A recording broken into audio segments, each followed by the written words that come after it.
The air in Michael's one-room apartment was thick with the smell of stale instant noodles and despair. At 32, he was a ghost in the city's machinery, a university graduate with a degree in business administration that was as useful as a paper umbrella in a hurricane. Michael was a man born into hardship. His father had died early, and his mother struggled to raise him and his two siblings by selling firewood and palm oil in the village market.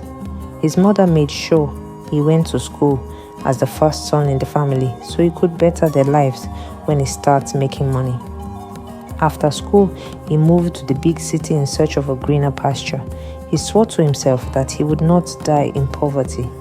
But soon, reality set in. He tried several hustles, working as a bus conductor, selling phone accessories, running errands for traders, and even learning carpentry. Nothing seemed to last. Each time he thought his life was about to change, something went wrong. Money slipped away, jobs collapsed, opportunities vanished. He tried everything: petty trading, driving commercial buses, even bricklaying. But nothing seemed to work. Each time he thought success was near, it slipped from his hands like water through his fingers. Rejection letters were his only correspondence. Bills piled up like accusing monuments of his failure. Each night, he'd stare at the water-stained ceiling, a silent scream building in his throat. He was so desperate to make it in life that he would have sold a part of his soul for a chance, not knowing how literal that transaction could become. One evening, drowning his sorrows in a dingy bar, the amber liquid in his glass doing little to burn away his shame, a familiar voice cut through the haze. "Mikey, is that you? Man, I almost didn't recognize you. Guy, how far now?" It was Tunde, a former classmate from university. But this wasn't the scruffy Tunde he remembered. This man was impeccably dressed in a tailored suit, a platinum watch glinting on his wrist, his confidence radiating like warmth from a furnace. They exchanged pleasantries, and Michael's story tumbled out in a pathetic drunken rush. The failed interviews, the debt, the crushing weight of his family's expectations back in the village. Tunde listened, not with pity, but with the calm patience of a man who had heard it all before. When Michael finished, Tunde leaned in close, his voice dropping to a conspiratorial whisper. "Look, Mikey, the world doesn't play by the rules they taught us. There are shortcuts, unconventional paths for desperate men." Michael's eyes widened. "What kind of shortcuts?" "There's a woman," Tunde said, his tone becoming serious, almost reverent. "She's a connoisseur of potential. She has a particular fetish. She enjoys being the first patron, the initial spark for a man's fortune. She is not an ordinary woman. People say she lives between this world and the other. If you meet her and she accepts you, your story will change. She sees a diamond in the rough and polishes it with her unique methods. She initiates them into a new life." "Initiates? What does that mean?" Michael asked, a sliver of fear piercing his desperation. "It's a ritual," Tunde explained vaguely, "a commitment. She asks for your consent, and in return, she unlocks a flow of prosperity. But it's not for everyone. It demands a certain openness to the unusual desperation," choked Michael's caution. The promise of a way out was a siren song he couldn't resist. "Where do I find her?" Tunde scribbled an address on a napkin, a luxurious estate in the secluded leafy hills of the city. "Her name is Madame Coca. Tell her I sent you. And Mikey, be open-minded." The next day, with his best shirt ironed and his heart hammering against his ribs, Michael stood before the wrought iron gates of the mansion. They swung open silently. Walking through the big front door, he saw her, Madame Coca. She was not what he expected. She was older, elegant, with sharp, intelligent eyes that seemed to see right through his skin and into the marrow of his desperation. Her fetish, he quickly learned, was not of a carnal nature, but something far more profound and unsettling. She looked at Michael and smiled in a way that made his blood run cold. "You have come because you're hungry for wealth," she said softly, But every wealth has its price. Without asking too many questions, Michelle nodded. She spoke of ancient contracts and modern wealth. She spoke of dedication and reciprocal energy. In a lavish study, surrounded by artifacts that felt both ancient and alien, she performed the initiation. It was not sexual, but intensely intimate. She drew intricate symbols on his forehead and chest with a cool, fragrant oil. She chanted in a low, melodic language he didn't understand. She pricked his finger. She cut his palm with a razor and dropped his blood into a black clay pot. Then she gave him a calabash filled with a dark liquid. "Drink," she commanded.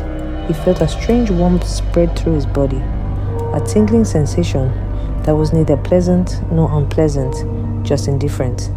He had given his consent, signed a paper he barely read, and felt a door within his soul click open. That night, exhausted from the strange ordeal, he fell into a deep, unnatural sleep, and he dreamt. He found himself in a vast, opulent chamber that smelled of exotic perfumes and night-blooming flowers. The air shimmered with a soft, golden light. And they were there, two women of impossible and shifting beauty. Their forms were fluid. One moment they had skin like polished ebony, the next like alabaster, then like smooth jade. Their eyes held the depth of ancient galaxies. They were mesmerizing and terrifying. They didn't speak, but their intentions were clear, communicated through a telepathy of desire. They surrounded him, and with a strength he didn't possess. In waking life, he made love to them, each one taking their turn. It was a marathon of ecstasy and exhaustion, a feverish, surreal performance where he was both participant and prize. He woke at dawn, drenched in a cold sweat, his body aching as if he had run a marathon. Disoriented and disturbed, he reached for his phone, a cheap, cracked device that rarely had good news. This time, it buzzed with a notification from his bank. Credit alert. 5 million naira has been credited to your account. Balance 5,004,405 naira and 50 kobo. Michael shot up in bed. He blinked, rubbed his eyes, and read it again. 5 million naira. It was more money than he had ever seen. The bizarre dream, the aching fatigue, it all vanished under the blinding glare of this miracle. Madame Coca had delivered. Tunde was a genius. His desperation had been answered. The pattern was set. Every night, without fail, he was summoned to the dream chamber. The women were different each time, yet somehow the same. A rotating court of spectral lovers who demanded and received his every ounce of energy. The acts were increasingly intense, sometimes leaving him with faint, vanishing scratches upon waking. And every morning, without fail, his phone buzzed with a credit alert. 3 million naira, 7 million naira, 10 million naira. The amounts varied, but they were always life-changing. But one thing troubled him. During the day, he felt weaker, his body drained. His appetite for real food was reducing, but he ignored it, convincing himself it was a small price to pay for success. Within a year, Michael was transformed. He moved into a penthouse, bought a fleet of luxury cars, and became a celebrated philanthropist and investor. He was the city's golden boy, a rags to riches legend. The nightmares, he had stopped thinking of them as such, were a small, strange price to pay for a kingdom. But kingdoms built on strange contracts have fragile foundations. One day at a friend's birthday party, he met a lady, Nora. She was a breath of fresh air, intelligent, kind, and beautiful in a way that was real and solid, not like the shifting phantoms of his dream. She loved him for his humor and his heart, not his bank account. For the first time since his desperation began, he wanted something money couldn't buy. He wanted real life, a normal life. He proposed and she said yes. Michael's wedding to Nora was a celebration that drew the attention of the entire town. The church was decorated with fresh flowers and bright fabrics, while the reception hall glittered with lights. Michael arrived in a sleek car, dressed in a fine suit, and Nora looked radiant in a white gown, a smile lighting up the room. Guests ate and drank to their fill. Musicians played high life songs, and people danced until their feet grew sore. Everyone whispered about how blessed the couple looked. Their wedding was grand, the kind people talked about for weeks. Their wedding night was in a lavish suite in Lagos. He was deeply in love and eager to consummate his marriage with the woman of his dreams. But when he tried to, his body failed him utterly. It wasn't nervousness, it was a complete and total absence of ability. There was no desire, no energy, no function. It was as if that part of him was switched off, cordoned away for another purpose. Nora was understanding, attributing it to stress, but the confusion and hurt in her eyes carved a hole in his heart. That night, exhausted and humiliated, he fell asleep, and the dream came instantly. The spectral women were there, waiting. They were not understanding, they were demanding. And in the dream, his body responded with a savage, relentless potency he could never muster for his wife. He performed, a dutiful actor on a phantom stage, while his real marriage bed remained cold and empty. The horror of his situation dawned on him. He was a billionaire eunuch in the waking world, a phantom Casanova in his sleep. His wealth was a paycheck for services rendered in a realm he could not control. The initiation had not been a blessing, it had been a leasing agreement. Madame Coca had not unlocked his potential. She had sold his most intimate energy to the highest bidders in a spectral marketplace. Night after night for months, the same thing happened. Nora grew worried and even suggested they see a doctor, but Michael knew the truth. When he slept, the women of the night came again, fierce and insatiable, and in the dream world he was more than a man, but in the physical world he was empty. Finally, one day he returned to Tunde. "My brother," Michael said, trembling, "I can't continue like this." "I want out." Tunde's laughter echoed in the room. "Out? My friend, you can't just walk away. Do you think wealth is free? The women own you now. The only way out is death. You wanted wealth and you got it, but wealth has a price. Marriage, peace of mind, even your strength as a man, all of that was a sacrifice." Michael staggered out, broken. He drove miles back to her mansion, frantic, demanding she break the contract. Madame Coca received him calmly, her eyes holding no surprise. "A contract is a contract, Michael," she said, her voice like smooth stone. "You consented? The terms are clear. Your vitality, your creative, procreative energy is the currency. You enjoy the wealth it generates. You cannot simply revoke the agreement. They have paid. They own it. Who are they?" he screamed, his voice cracking. "Entities," she said with a dismissive wave. "Forces that feed on such energies. They find human male energy particularly exquisite. Consider yourself a well-paid provider." Frustrated and devastated, he left. Desperate, he tried everything. He stopped sleeping, doping on caffeine and stimulants. But after 3 days, he collapsed, and the moment he lost consciousness, the dream pulled him in with a violent force, and the subsequent credit alert was larger than ever, a cruel bonus for his delayed performance. He sought out doctors, therapists, and witch doctors. None could break the contract. One old herbalist, after a ritual assessment, recoiled in fear. "Your soul is not your own in the night, my son," he whispered. "You are a vessel for others. There is no medicine for this." Nora's heart broke a little more each day. She saw her husband withering away, becoming a hollow, anxious man who feared his own bed. The love she had for him was tangled in a web of confusion and unspoken grief. That Sunday afternoon, Nora's uncle, a pastor, Pastor Anadozi, visited their home after service. He was a man well respected in the church, known for his keen spiritual discernment. The moment his sandals touched the tiled floor of Michael's living room, he froze, his face tightened as though something invisible had struck him. He shivered, his eyes darting around the living room. His Bible slipped slightly from under his arm, and his eyes narrowed. He sniffed at the air as though he had caught a foul odor others could not perceive. The cheerful chatter in the living room died into silence. Even Nora looked confused and said, Uncle, is everything all right? You look troubled. Pastor Anadozi's gaze swept across the room. The glittering chandelier, the expensive furniture, the brand new plasma TV still smelling of plastic. He frowned deeper, his lips twitching as though reciting silent prayers. Pastor, low, almost trembling.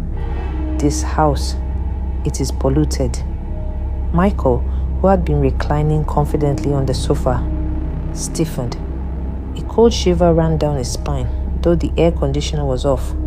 Pastor continued, the air is thick with shadows.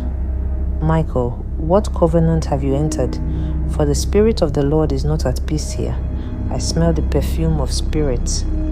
Seductive, dangerous spirits. Nora blinked, startled. She clutched her chest tighter. Nora, confused. Spirits? Uncle, what are you saying? Pastor Nadozi slowly placed his Bible on the center table. The golden cross dangling from his neck trembled slightly, though his body was still. He reached into his pocket, pulled out a small bottle of anointing oil, and whispered a prayer under his breath. Then, without warning, a gust of cold air swept through the room. The curtains fluttered violently, though the windows were shut. A framed family photo of Nora and Michael fell to the ground, the glass shattering. Nora screamed. Michael's heart hammered in his chest. He felt as though unseen eyes were staring at him from every corner of the room. Pastor, voice rising. Ah, I was not mistaken. There are women here, spirit women. I see them dancing around you, Michael, mocking, laughing. You have opened the gates that only blood and tears can close. His voice carried a weight that silenced the room. Michael swallowed hard, forcing a smile to mask the fear gnawing at him. Michael, with false calm. Sir, I don't know what you're talking about. Maybe it's stress. But his trembling hands betrayed him. Pastor Nadozi leaned closer, his eyes piercing into Michael's. Pastor, whispering, young man, darkness cannot hide from the light. You have dined with spirits, and unless you repent, the day is coming when those same spirits will drag you where no man can save you. The pastor's words hung in the air like a curse. Even after he prayed, anointed the house and left, the atmosphere remained heavier than before. That night, when Michael finally closed his eyes, the spirit women appeared, but they were not smiling. Their beauty was twisted into horror, their eyes red like burning coals, their laughter scraped like iron on stone. The air in the dream was heavy, suffocating. The women appeared in dozens, their eyes glowing red, their mouths stretching unnaturally wide as they hissed his name, their beautiful faces twisted into grotesque masks, their fingernails long like claws. Lead spirit woman's voice echoing like thunder. You dare to seek another's protection? You think a mere mortal priest can save you? Have you forgotten who made you rich? You belong to us forever. Before he could respond, they lunged at him, their hands cold as ice, their nails biting into his flesh. They dragged him, his heels scraping against the ground, deeper into suffocating darkness. He was pulled through a forest where trees bent unnaturally, their branches whispering his name. From the shadows, eyeless figures crawled, moaning in agony. Their voices rose in a chorus of sorrow, each cry stabbing his ears. Ahead, a river emerged, but this was no ordinary river. Its water was thick, black as tar, and it bubbled as though it boiled from within. The air reeked of decay. From its depths came the sound of chains rattling and spirits wailing, thousands of them, their skeletal hands reaching out, their mouths open in endless screams. The women circled him, their red wrappers fluttering, as if blown by an unseen storm. They chanted in a language he did not understand, but every syllable shook his bones. Lead spirit woman, pointing to the river.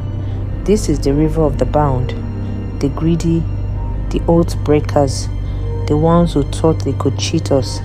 Look well, Michael, this is your home now. From the river, faces emerged, half rotted, half human. Some bore crowns, some bore tattered suits. Others looked like ordinary villagers. They stretched their hands toward him, their voices shrill. The spirits in the river yelling, "Brother, join us. We too wanted wealth. We too thought it was harmless. Now we are chained forever. Michael screamed, trying to pull away, but the women's grip tightened. Their laughter was no longer sweet, it was jagged, piercing, the kind of laughter that cuts into the soul. Lead spirit woman yelled, "Your body belongs to the living, but your soul is ours." And with a violent shove, they pushed him toward the black water, and the real torment began. At dawn, Nora was in the kitchen preparing breakfast. She hummed softly. When she finished, she entered the bedroom, calling gently, "Babe, wake up, your food is ready." He lay motionless. At first, she thought he was still asleep. She shook him lightly. No response. She shook harder. Nothing. Panic surged through her veins. Nora screaming, "Mike! Mike, please wake up." The security man rushed in. Together, they carried him to the hospital. Doctors examined him and finally said, "Madam, your husband is alive, but he's in a coma. His body is here, but his mind is somewhere else." Inside the coma, Michael found himself trapped in that dark river. No matter how he struggled, he couldn't wake up. The spirit women sat on the riverbank, watching him with cold smiles. Day by day, Michael's body remained stiff and motionless in the hospital bed. Machines beeped rhythmically, proof that his body still clung to life, but his soul was far away, lost in the grip of the spirit women. Nora barely ate. Her eyes were sunken, her voice hoarse from crying. Every night she held her husband's limp hand, whispering prayers into his ears. But the more she prayed, the darker her dreams became. Visions of Michael waist deep in a black river, his eyes pleading, his arms outstretched. Finally, one night, exhausted and trembling, she picked up her phone and dialed her uncle. "Nora," voice breaking. "Uncle, I can't do this alone. I need you. Michael is slipping away. He's in some kind of bondage. I can feel it. Please, help us." Pastor Nadozi listened silently for a while, then sighed heavily. "Daughter, the spirits have tightened their grip on him. But there is no chain too strong for the power of God. We must wage war, not in the flesh, but in the spirit." The next day, he arrived at the hospital with 2 deacons from his church. The moment they entered the ward, one of the machines monitoring Michael began to beep violently. His body trembled on the bed, though his eyes remained shut. Nurses rushed in, panicked, but Pastor Nadozi lifted his hand and declared firmly, "Leave him. This is not sickness. This is war." The nurses, though skeptical, stepped back. That night, the private hospital ward became a battleground. Pastor Nadozie, Nora, and the deacons formed a circle around Michael's bed. They prayed with fervor, their voices rising, clashing with the low hum of the machines. As midnight drew near, the atmosphere in the room shifted. The fluorescent lights flickered. A cold wind swept through, though every window was shut. The curtains lifted, as if unseen hands were tugging at them. Suddenly, Nora gasped. She saw them, the spirit women, faint but visible, standing at the corners of the ward, their eyes glowing, their laughter echoing like nails on glass. One of the deacons staggered backward, clutching his chest, but Pastor Nadozi's voice thundered, "You have no place here. Release him." In the dream realm, Michael was chained at the middle of the Black River, the women circling him with torches of blue fire. His eyes widened when he saw Nora appear on the opposite of the river, clutching a glowing Bible in her hands. Michael said weakly, "Nora, leave. They will destroy you." Nora, with tears streaming down her face, "I will never leave you. What God has joined, no spirit can put asunder." She walked closer to him. The water burned like fire, yet she pressed on, singing hymns through her pain. Each word weakened the spirits. Their laughter cracked into screams, their forms shifting between beauty and monstrous ugliness. The lead spirit woman, taller than the rest, shrieked and raised a staff carved with skulls. Lead spirit woman yelled, "He is ours, bought and paid for with his own greed. You dare challenge the covenant?" Pastor Nadozi, shouting in the hospital room, The covenant is broken by the blood of Jesus. At that exact moment, Nora reached Michael, breaking his chains with a blinding light that poured from her Bible. He collapsed into her arms as the spirit women wailed, their bodies dissolving into black smoke that the river swallowed whole. Doctors rushed in. Machines beeped. After hours of struggle, Michael opened his eyes. He looked weak, broken, but alive. Nora wept tears of joy, holding him tightly. Pastor Nadozi spoke calmly. You must return everything they gave you. Burn it, renounce it, and never sleep in your house again. Still, as he lay in that hospital bed, holding Nora's hand, Michael whispered, They took the money, but I am free. And if I have you, I have enough. Nora smiled through her tears. For the first time in years, she felt her husband was truly hers. Michael slept peacefully. And when he woke up the next morning, for the first time since marriage, he was able to hold his wife in his arms, not in weakness, but in love. Though poor again, Nora wept with joy. She whispered, At last, I have my husband back. Months later, while rebuilding his life honestly, Michael walked past the street corner. He froze. There, seated under an umbrella, was his old friend, the same one who had introduced him to the fetish woman. The friend's face was pale, his clothes ragged, but his wrist gleamed with gold. He was laughing with another desperate young man, whispering promises of wealth. Their eyes met. The friend smiled knowingly and said, mocking, I see you chose freedom. Not everyone is strong enough to walk away. Michael walked, his heart heavy but resolute. He finally understood wealth bought from spirits is never truly wealth. It is only debt, waiting to be collected. Moral lesson.